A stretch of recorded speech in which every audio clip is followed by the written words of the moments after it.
Our next presenter, with the SKUcast, one of the most enjoyable parts of the SKUcast is not actually recording. Sorry if you've recorded with me. It's actually finding unique companies and then just reaching out to them cold, because I kind of like doing it. I miss it back in the sales days, so it's the closest thing I get to selling like that. And I love finding very unique companies. So what you might not know is sometimes when the commonsku team is heading to a new city, I'll just start doing some research and Googling to look for the coolest merchandise companies that I can find, and then just reach out to them cold with whatever skill I can master up to get inside their door to interview them. These guys, I reached out to a company called Rowboat Creative in Chicago. And there's these two guys that are like these touring musicians that both started this screen printing company in the garage. And it's a typical story, but we walk into this immaculate warehouse where they're doing some amazing things. There's a set over here for Chance the Rapper. There's all these presses over here. There's a fulfillment system over here. And it's immaculate. There's people running around everywhere. And we sit down to talk with these guys, Lucas Guariglia and Joe Zangrilli. Where's Joe? Joe's out in the audience somewhere. Joe's in the back. And what is so funny is if you go back and listen to that podcast, these are truly two punk-ass rockers who got off the stage and went back and transformed the promotional products industry into a true customer experience. And what I mean by that is they really believe this as a sense of performance art. So it's my privilege to introduce these guys that I just met cold, invited us into their business home, Lucas Guariglia. Thanks, brother. All right.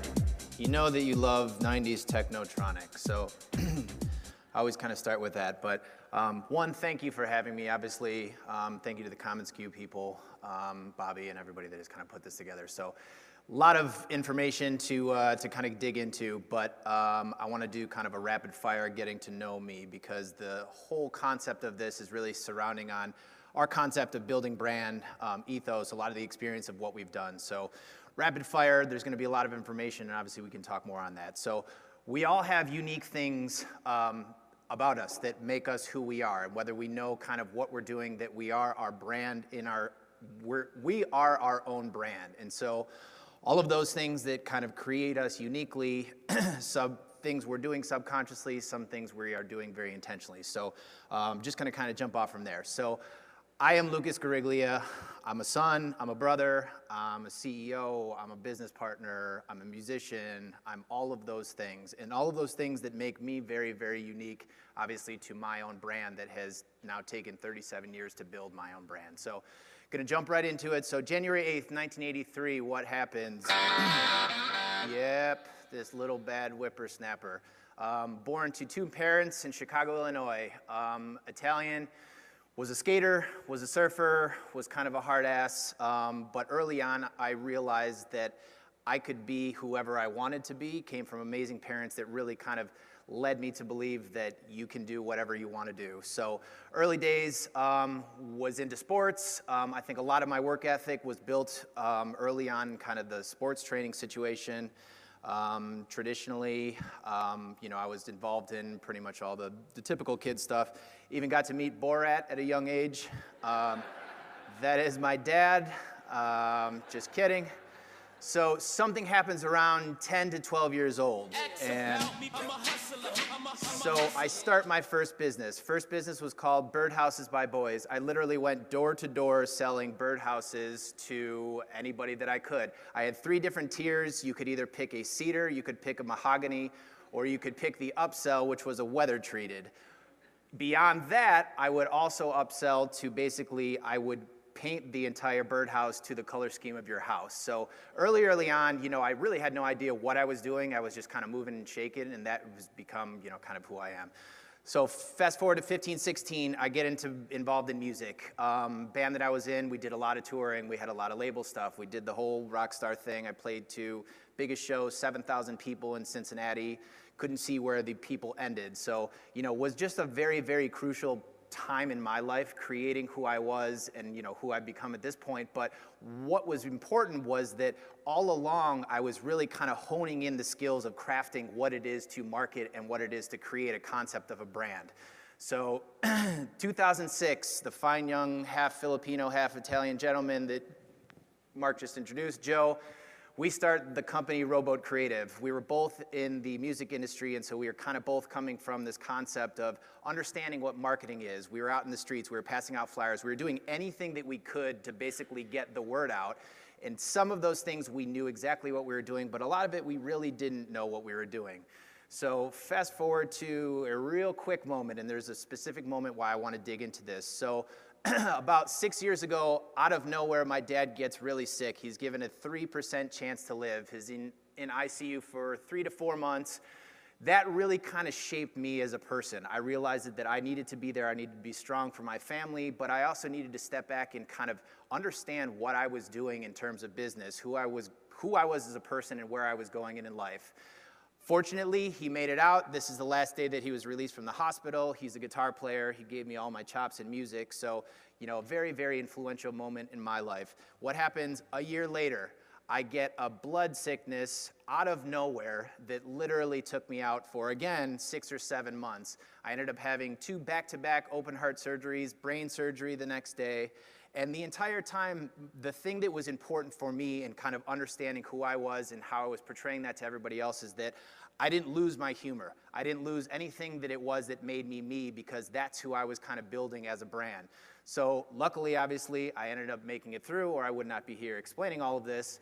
But, strength, perseverance, all of those things that I had been building for now, 30-some years to get me to the point, was really important in kind of crafting that brand.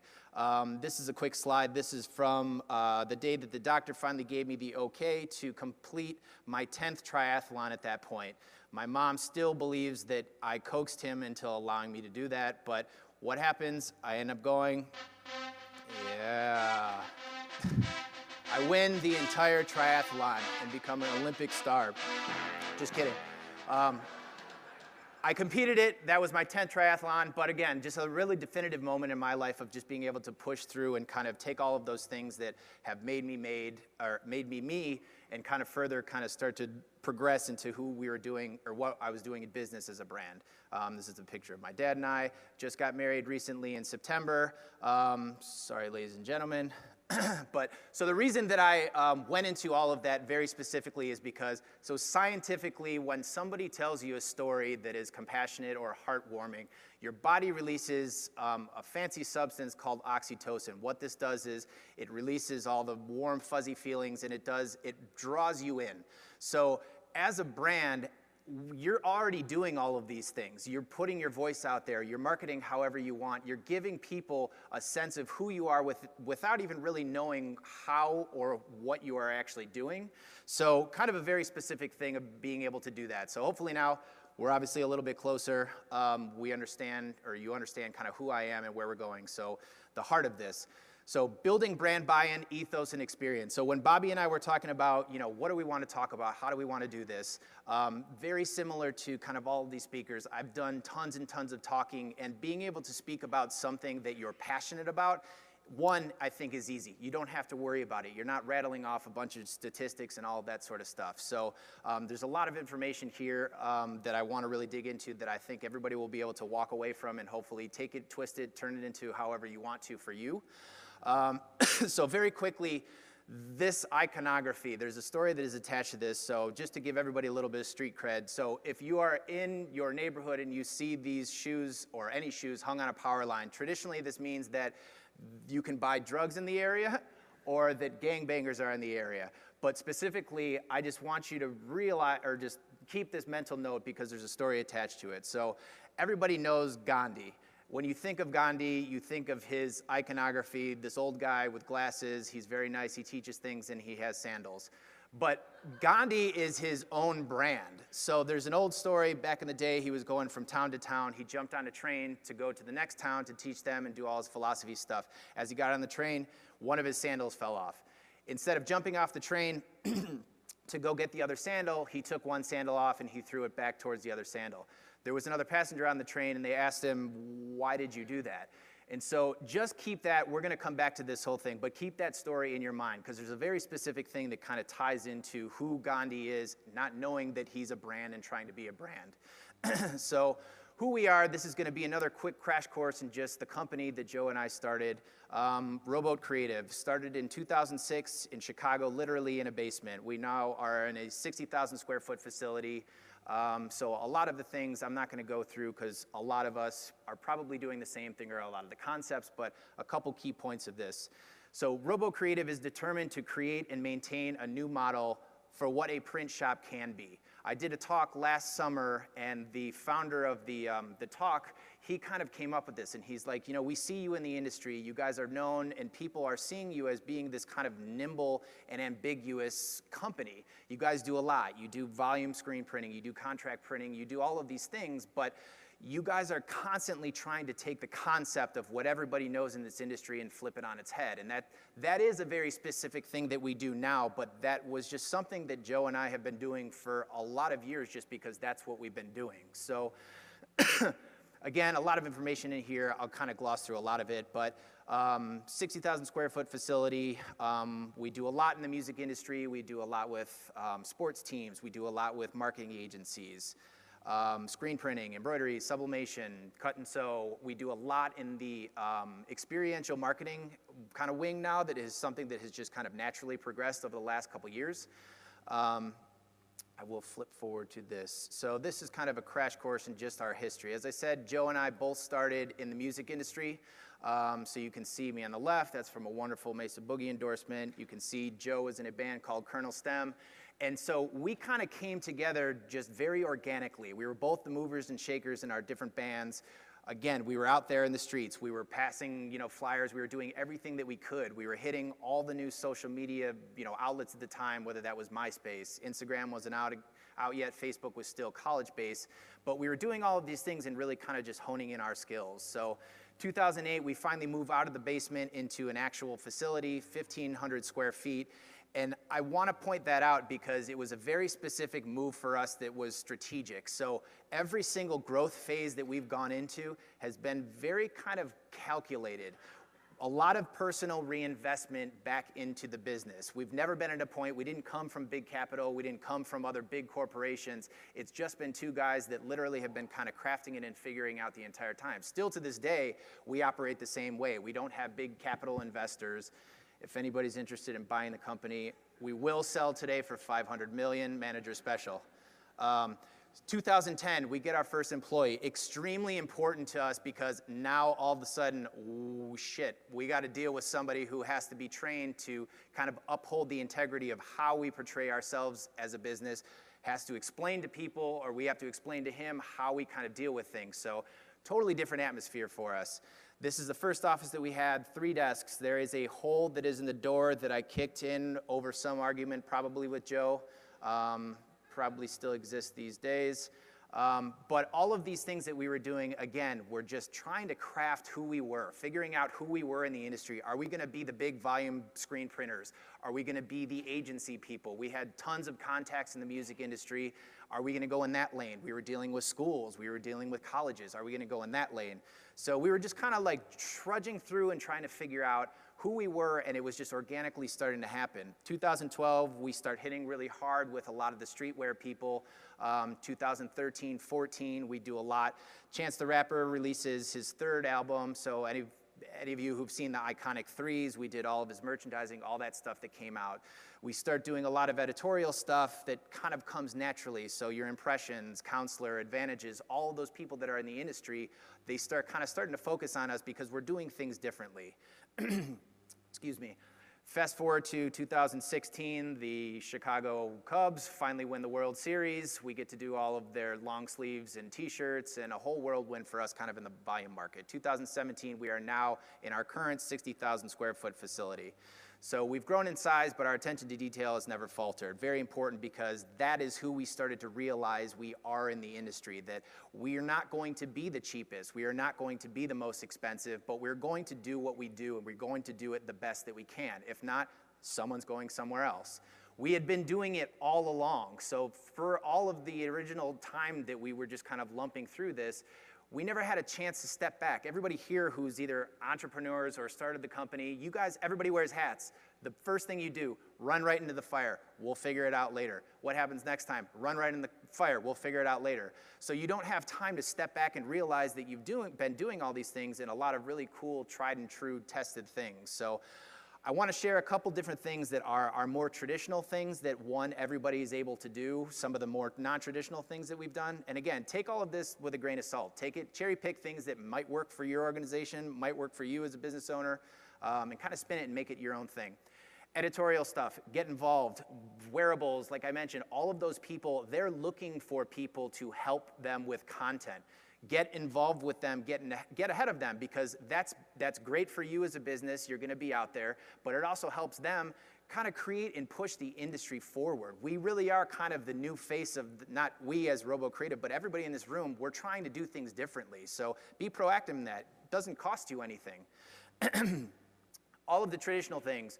Inc. 5000, awards, get involved in your community, try to hit, when we start our businesses, we have all these benchmarks. I remember sitting down with Joe one year and whatever it was, and I said, I want to get us to $1 million. And he's like, you're crazy. What happens that year? We get to $1 million.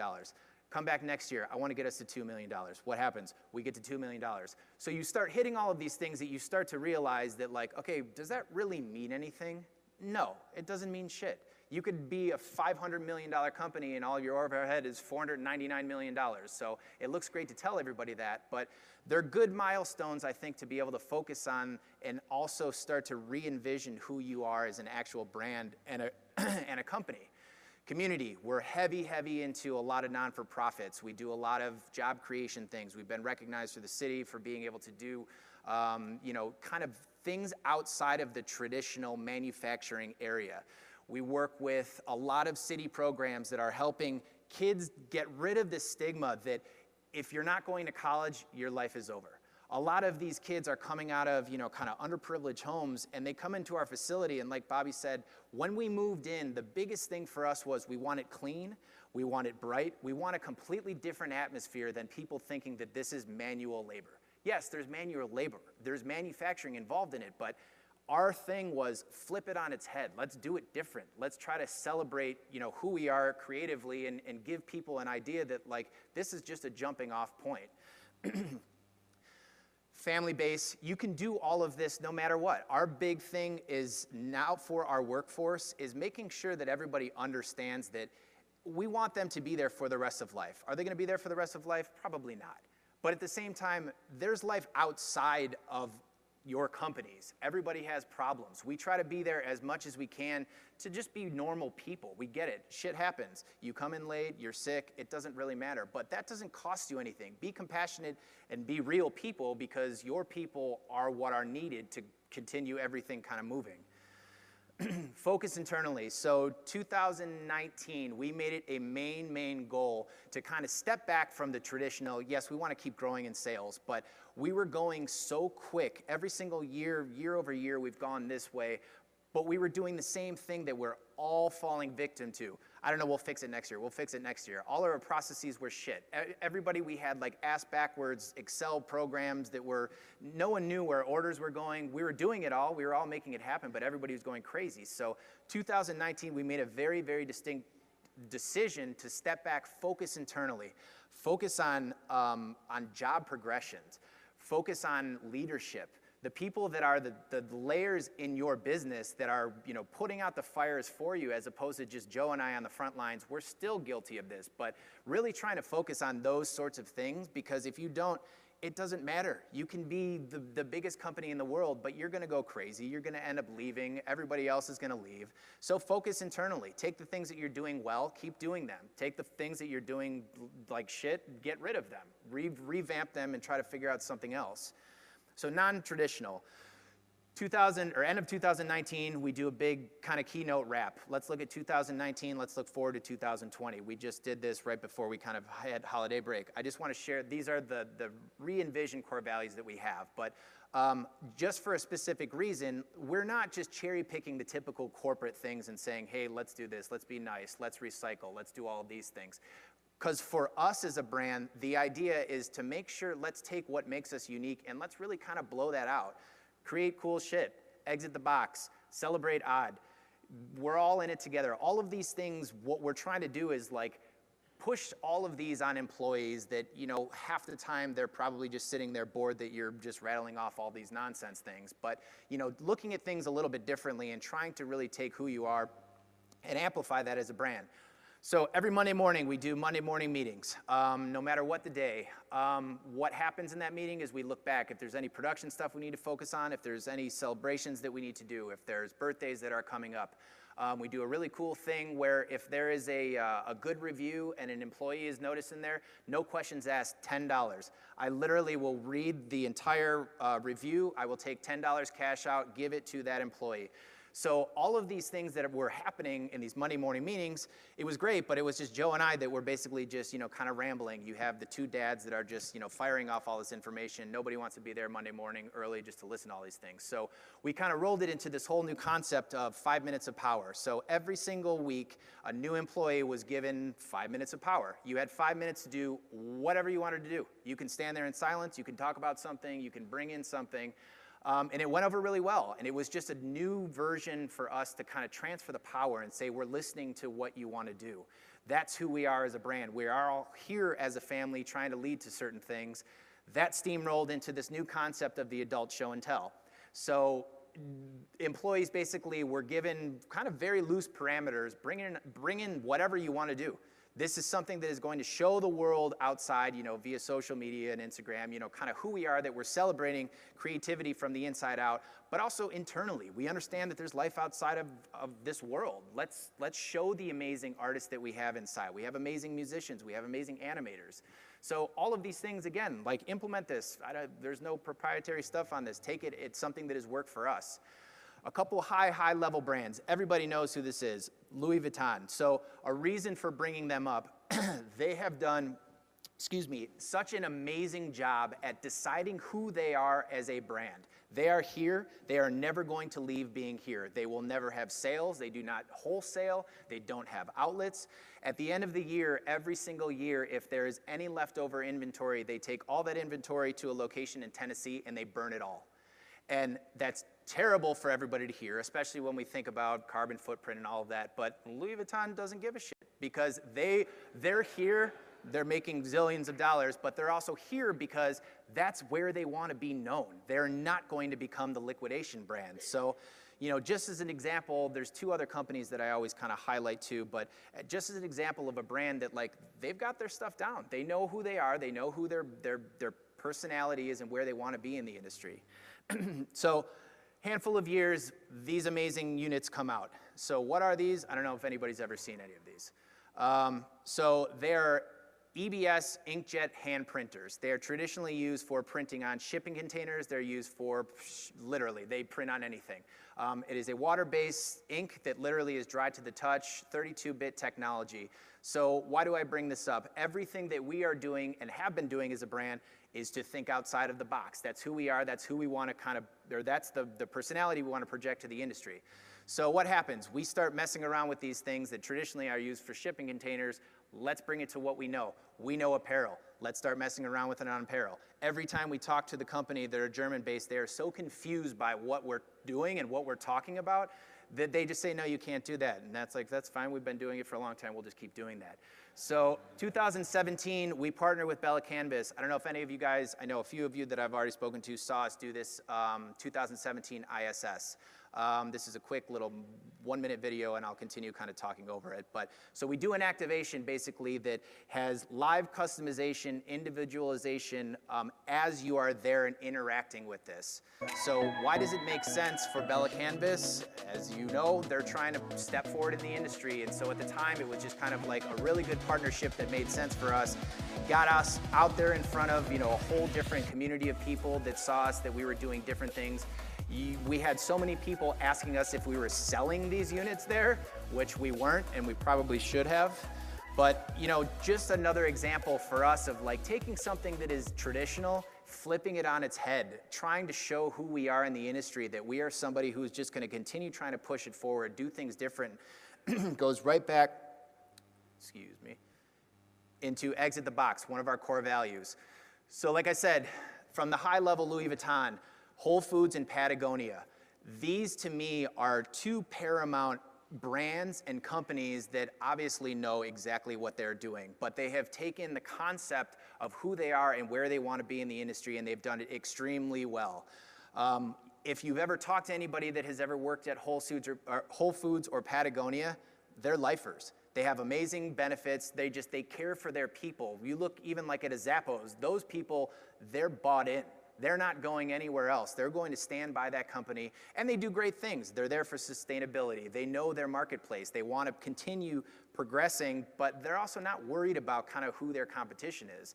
And I bring this up because a lot of the things, it's great to know your competition, know everything that's out there. I probably know way too much about anybody that is deemed our competition, but we kind of cherry pick. So pick some other, these guys, Whole Foods and Patagonia, they're not in our lane. We're never going to be in their lane. Patagonia is somewhat because they're in apparel, but I look at them and you just look at the way that they're really kind of crafting themselves, how they're projecting in the industry, how they're creating their sense of personality and really kind of standing true to what that is.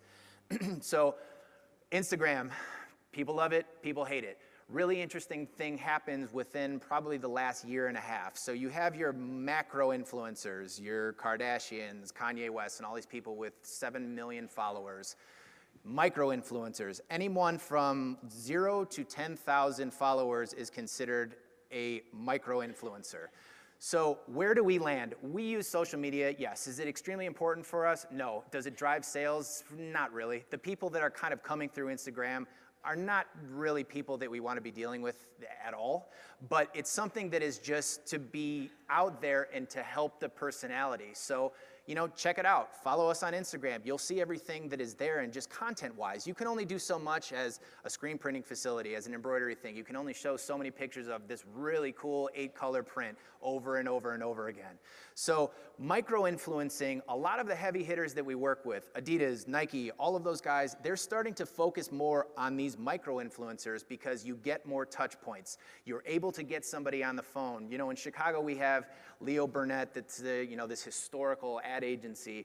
A lot of these companies, they don't want to deal with that anymore. They want to deal with somebody that they know, just like we are the speedboats. We can be the nimble ones. We can react very quickly. So, take everything with a grain of salt. You don't have to have 1 million followers. It doesn't really equate to anything anyway. But, this concept of micro-influencing and kind of 360 servicing, being able to take everything that you're doing and also cater to what your clients need. Fire away. So beginning of 2019, we made a very, very strategic and also scary decision. We fired a lot of clients. We took a step back and we looked at where are we spending all of our time? Where are we losing time? Where are we losing all of our our mind period? And we got rid of them. And it was a scary move to make. But at the end of the year, once we had enough historical metrics to come back, we were doing better financially than with them. So I think you have to just be nimble enough to look back and make sure that the silhouette of your client, your partners, that those make sense.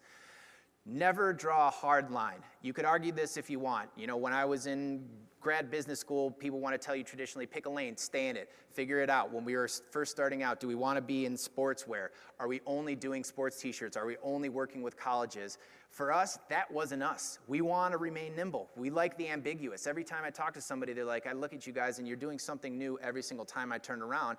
And that's because we don't draw that hard line. We're there. We can be kind of on the agency side. We can be on the production side, but we're picking very strategically who those partners are and how we're partnering with them. So I encourage you, stay in there because you don't know where the industry is going. You could be, all of a sudden you're into augmented stuff, or all of a sudden you're over here. You need to be doing product photography. If that's not your thing, that's not your thing. But just to go back to this, and then we're pretty much wrapped up. So again, recap. So Gandhi's getting in a train.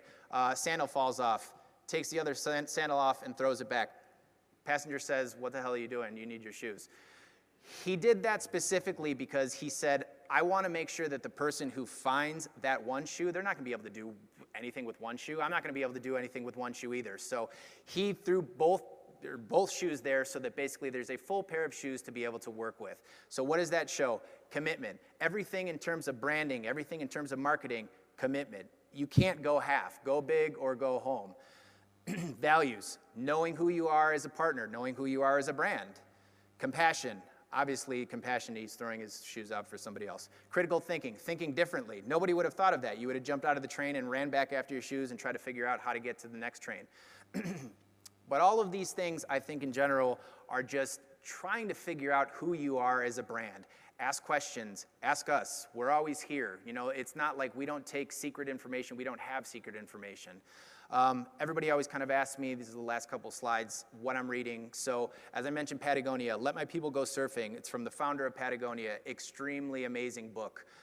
Talks about his philosophies as a person, his philosophies of dealing with employees, his philosophies of building the company. This is not a t-shirt. Bobby Hundreds is a historical figure in streetwear. Started a West Coast brand called The Hundreds. Extremely interesting to watch kind of the rise of this whole concept of merch and, you know, influencers and that whole thing. So I definitely recommend that. Flee, Acid for the Children. I just read that on vacation. Has nothing to do with our industry, but came from music. Love reading autobiographies of rock stars that you don't really see those too much in these days. Last quote, Maya Angelou, people will forget what you said, forget what you did, but will never forget the way that you made them feel. So every single step of the way, your touch points, whether that is a customer that you absolutely hate, whether that's a customer that you love, make that experience something that they're going to feel. If they feel it, they're gonna come back. If they feel it and they don't like the way that they feel, they're not gonna come back. So that's pretty much it. Thank you guys so much for having me. Thank you very much for having us as a team, and ask questions.